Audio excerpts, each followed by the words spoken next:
শাহজালাল ইয়ামানি মুজাররদি রহমাতুল্লাহ আলাইহি সুরমা নদীর কিনারে দাঁড়িয়ে বলছে, হে নদীর পানি, আল্লাহর দ্বীনের দাওয়াত নিয়ে নবীর পক্ষ থেকে নবীর এই গোলাম এসেছে, তুমি আমাদের অনুগত হয়ে যাও।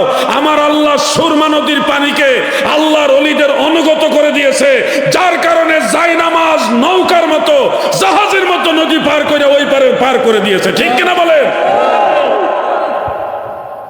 দেখেন আপনি শাহ সুলতান কমরউদ্দিন রুমি, খাজা খান জাহান আলী, আপনি দেখেন হযরতে শাহ মখদুম রূপুস, কেউ কুমিরের উপরে, কেউ পাথরের উপরে, কেউ মাছের উপরে, কেউ বাঘের উপরে সওয়ার হওয়ার আগে বলছে, আল্লাহর দ্বীনের দাওয়াত নিয়ে আমরা পৃথিবীর পূর্ব প্রান্তে যাব, বঙ্গদেশে যাব, তোমরা আল্লাহর দ্বীন প্রচারের জন্য আমাদের অনুগামী হও।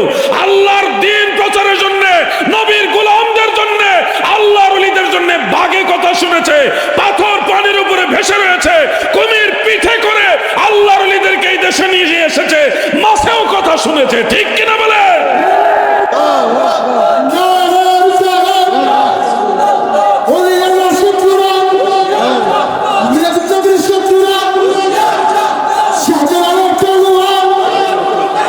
আপনারা জানেন মৌলভীবাজার জেলায় শহরের মধ্যে একজন আল্লাহর ওলি আছে, হযরতে সৈয়দ শাহ মুস্তফা বাগদাদি আল হাসানি ওয়াল হুসাইনি রহমাতুল্লাহ আলাইহি। তিনার মাজার শরীফ আপনারা গেলে জিয়ারত করতে পারবেন। ওই এলাকায় ইসলাম প্রচারে বাধা হয়ে দাঁড়িয়েছিল বিধর্মীরা। সৈয়দ শাহ মুস্তফা রহমাতুল্লাহ আলাইহি বিধর্মীদেরকে মোকাবেলা করার জন্য তিনি একটা বাঘকে বললেন, হে বাঘ, তুমি এদিকে আসো, আমি মদিনাওয়ালার গোলাম, আল্লাহর দ্বীনের দাওয়াত দিব। বাঘ অনুগত হয়ে গেলেন। আক্রমণ তো দূরের কথা, ওই বাঘের উপর উনি সাওয়ার হইলেন। লম্বা এক সাপ, সাপকে বললেন, আল্লাহর দ্বীনের জন্য তুমি আমার অনুগত হও। সাপ অনুগত হয়ে গেলেন, সাপকে চাবুক বানাইলেন। বাঘের উপরে সাওয়ার হয়ে যখন এইভাবে আল্লাহর ওলি সাপকে এইভাবে ঘুরাচ্ছেন, এই দৃশ্য থেকে বিধর্মীরা বলতেছে, যার কথা জঙ্গলের বাঘে শুনে, সাপেও শুনে, তার সাথে যুদ্ধ করতে যেও না, ধ্বংস হয়ে যাবে। এইভাবে আল্লাহর ওলি সৈয়দ শাহ মুস্তফা বাগদাদি ইসলামের দাওয়াত দিয়েছে। ঠিক কিনা বলেন? ওনারা ছিলেন আল্লাহর ওলি। ওনাদের মাথার চাঁদে মুবারক থেকে পা পর্যন্ত নবীজির সুন্নতের কোনো অভাব ছিল না। আমাদের দেশে অনেক ডিজিটাল পীর সাহেব আছে, দাড়ি নাই, কি নাই নাকি? বড় বড় পীর সাহেব আছে, নবীর সুন্নত, দাড়ি নাই। সুনামগঞ্জের কার্তিকপুরে আমি যখন এক মাহফিলে গিয়েছিলাম বহু আগে, এক যুবক ভাই এসে আমাকে বলতেছে, আপনারা দাড়ি নিয়ে তো বেশি বাড়াবাড়ি করেন কেন? দাড়ি রাখা জরুরি হইলে তো আল্লাহ জন্মের সময়টা দিয়ে দিত।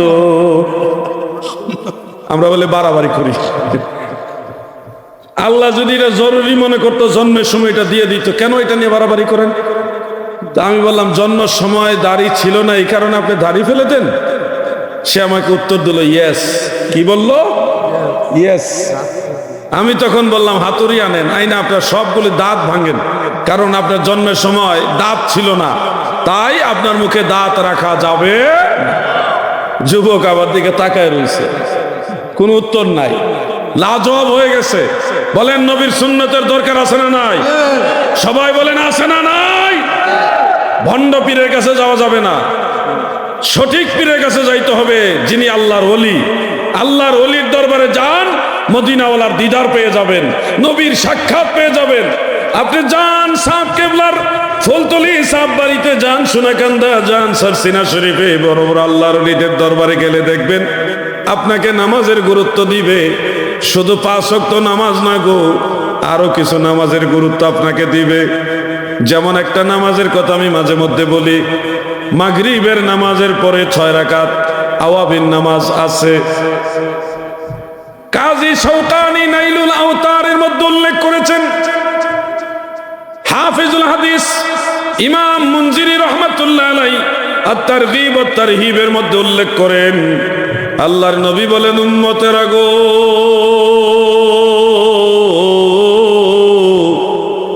যদি মাগরিবের নামাজের পরে 6 রাকাত নামাজ আদায় করো, মান সাল্লা 6 রাকাত বাদাল মাগরিব, যারা 6 রাকাত নামাজ মাগরিবের পরে আদায় করবে, তার আমল 50 বছরের সমান গুনাহ থাকে, আমার আল্লাহ সমস্ত গুনাহ খাতা মাফ করে দিবে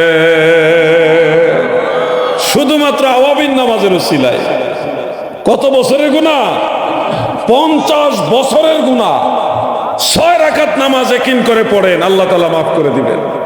আমার দয়াল নবীজি আরো বলেছেন, এই আওয়াবিন নামাজ যদি আপনারা আদায় করেন, 6 রাকাত নামাজ যদি আদায় করেন, ফিলিস্তিনের জেরুজালেমে বাইতুল মুকাদ্দাস মসজিদুল আকসায় ওইখানে লাইলাতুল কদর উদযাপন করলে, লাইলাতুল কদর পালন করলে যত নেকি হওয়ার কথা গো, আমার দয়াল নবী বলেন আওয়াবিন নামাজ পড়লে ওই সমান নেকি আপনার আমল নামায় দিয়ে দিবে।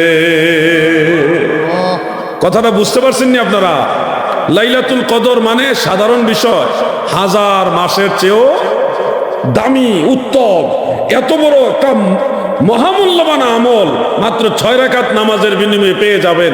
তাও কোন জায়গায়? বাইতুল মুকাদ্দাসে, মসজিদুল আকসার মধ্যে। এত বড় নিয়ামত আল্লাহ তাআলা নবীজির মাধ্যমে আমাদের দিয়েছেন। কেন দিয়েছেন? অন্য কোন নবীর উম্মতের জন্য এটা ছিল না, শুধু আখিরি নবীর উম্মতের কারণে পেয়েছেন। আমার নবী চায় আমার উম্মতের হায়াত কম, 60, 70, 80 বছরের মধ্যে হায়াত শেষ। আগের নবীর উম্মতেরা 400, 500, 600, 700, 900 বছর পর্যন্ত হায়াত পাইছে। কত লম্বা লম্বা হায়াত। আমার গুনাহগার উম্মত হায়াত পাবে কম।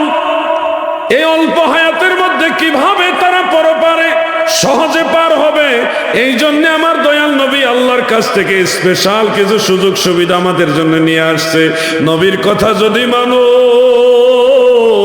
আমার নবীর কথা যদি মানো, দুনিয়া তো ভয় নাই, মরার পরেও কোনো ভয় থাকবে না।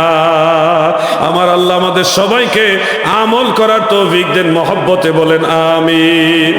সবাই বলেন আমিন। কুমিল্লা এলাকার একজন আলেম, আল্লাহ তাকে হেদায়েত দান করুক, তিনি কিছুদিন পরে পরে বিভ্রান্তি ছড়ায়, উম্মতের মাঝে ফিতনা ছড়ায়। তিনি বললেন যে জোহরের নামাজ 12 রাকাত, এটা কোনো হাদিসে নাই। এই ধরনের কথা যখন শুনি মাঝে মধ্যে বিশ্বাস করতে পারি না। ওনার এই কথাগুলি কিভাবে বলে ফেলে? একটা জিনিস না জানলে আরেকজন আলেমকে জিজ্ঞাসা তো করবে, আরো 10 জন ভাইকে জিজ্ঞাসা করবে এটা জানেন কিনা। যেটা আমরা করি, আমরা কোনো বিষয়ে যদি কনফিউশনে পড়ি, সাথে সাথে বড় বড় আলেমদের নক করি যে ব্যাপারে আপনার কাছে কি দলিল আছে। কিন্তু আশ্চর্যের বিষয়, ওই যে দয়াল নবীজি বলছে সবচেয়ে উত্তম হবে আলেমরা, সবচেয়ে নিকৃষ্ট হবে আলেমরা। ইনারা বলে দিলেন যে 12 রাকাত জোহরের নামাজের কোনো হাদিস নাই। এমনিই তো মানুষ নামাজ পড়তে চায় না, মাঝখানে আবার বড় ডিগ্রিধারী একজন যদি বলে নামাজ 12 রাকাত পড়া লাগে না, তাইলে আর কোনো কথা আছে? এমনি তো নাই নামাজ। জোহরের নামাজ সত্যিকার অর্থে বলেন সব মুসল্লিরা কি 12 রাকাত পড়ে? পড়ে না তো। 4 রাকাত সুন্নত, 4 রাকাত ফরজ আর 2 রাকাত সুন্নত পড়েই গো বাড়িতে চলে গেছে, নফল নামাজ পড়ে না। অনেকে আছে 4 রাকাত সুন্নতও পড়ে না, ফরজ 4 রাকাত পড়ে 2 রাকাত সুন্নত পড়েই বাড়িতে গেছে গা, শেষ। কি কথা ঠিক না বেঠিক আপনারা বলেন? এই সময় এসে কেউ যদি বলে 12 রাকাত নাই, তাহলে তো আরো সুবিধা। এগুলি হলো ফিতনা, মনে রাখবেন। সারা রাত তাহাজ্জুদ নামাজ পড়া কি আপনাদের দ্বারা সম্ভব? সম্ভব? সম্ভব না। মানুষ দুর্বল, ঘুমাইতে হবে। সারাদিন চাকরি নকরি, ব্যবসা বাণিজ্য, ক্ষেত খামার পরিশ্রম করেন, এরপরে যদি রাত্রেবেলা একটু বিশ্রাম না নেন, পারবেন না, হয় না। এটা মানুষ, মানবীয় দুর্বলতা আছে। আমার দয়াল নবী জানেননি আপনাদের জন্য কি নিয়ামত দিয়েছেন। আল্লাহর হাবিব বলেন, মান হাফিজা 4 রাকাতিন ক্বাবলা আয-যুহরি ওয়া বা'দাহা 4, জোহরের আগে যারা 4 রাকাত সুন্নত পড়বে এবং জোহরের পরে যারা 2 রাকাত সুন্নত এবং 2 রাকাত নফল সহ টোটাল 4 রাকাত পড়বে, সর্বমোট জোহরের নামাজ যারা 12 রাকাত পড়বে গো,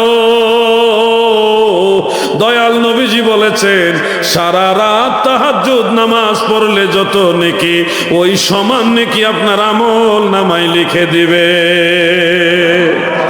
দয়াল নবী তুমি গুণমণি, দয়াল নবী তুমি গুণমণি, এই পাপী লোক তরাইবেন বলে গো,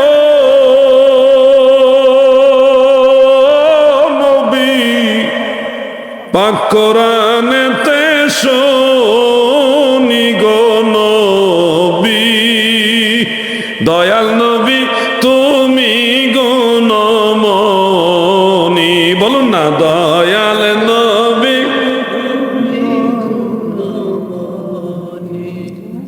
শোনেন, কষ্ট হইলেও কয়েকটা কথা বলি, এগুলো কাজে লাগবে। ওয়াজ অনেক রকম আছে, কিন্তু আমলের এই ধরনের ওয়াজ খুব কম। নবীজি মেরাজে গেলেন, সপ্তম আসমানে ইব্রাহিম আলাইহিস সালামের সাথে দেখা। ইব্রাহিম নবী বললেন, আপনার উম্মতকে বলবেন তারা যেন জান্নাতে গাছ লাগায়। জান্নাতে কেমনে গাছ লাগাবে? যে একবার যদি লা হাওলা ওয়ালা কুওয়াতা ইল্লা বিল্লাহ পাঠ করে, আল্লাহ তাআলা জান্নাতে গাছ লাগায় দিবে। বলেন না, একবার বলেন।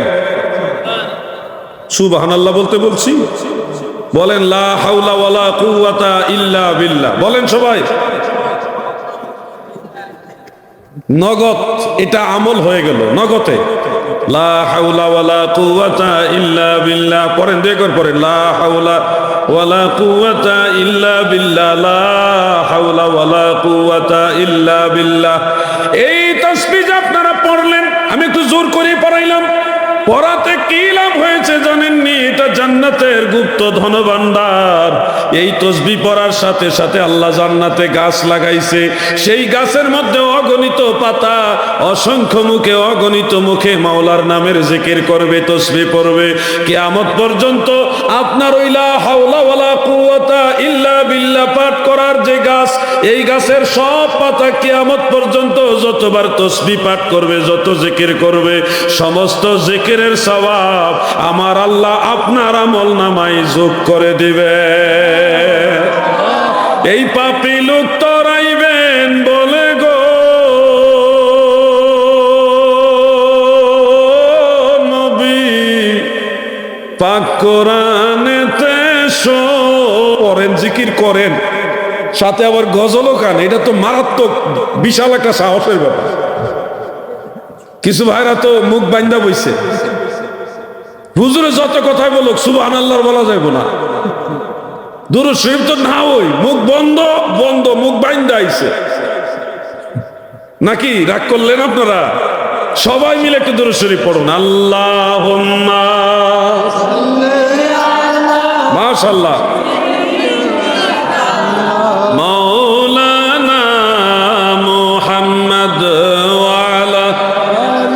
এই পড়ো, দুষ্টামি করো না, দুরূদ শরীফ পড়ো। মেরা দিল ফিদা হো বেজৌকে মুহাম্মদ, না দিল সে জুদা হো ये ज़ौक़े मुहम्मद। अल्लाहुम्मा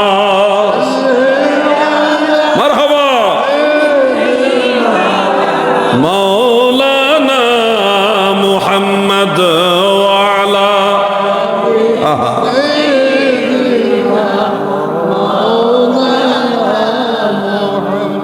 আচ্ছা, আপনারা যে দুরূদ শরীফ পড়েন, আমি তো গুনাহগার মানুষ, নিঃসন্দেহে আমি গুনাহগার। আমার যদি এত আনন্দ লাগে, দয়াল নবীজি আপনাদের দুরূদ শরীফের আবার শুনলে না জানে কত আনন্দিত হয়, না জানে কত খুশি হয়। নাকি হুজুর? মানুষ যখন দুরূদ শরীফ পড়ে আনন্দ লাগে না? মনের ভিতরে একটা আনন্দ বিরাজ করে, খুশি লাগে। আমার নবীজি না জানে কত খুশি হয়। আল্লাহ হাবিবের মহব্বত নিয়ে আরেকবার পড়েন, আল্লাহুম্মা সাল্লি আলা মাওলানা মুহাম্মদ ওয়ালা। মারহাবা।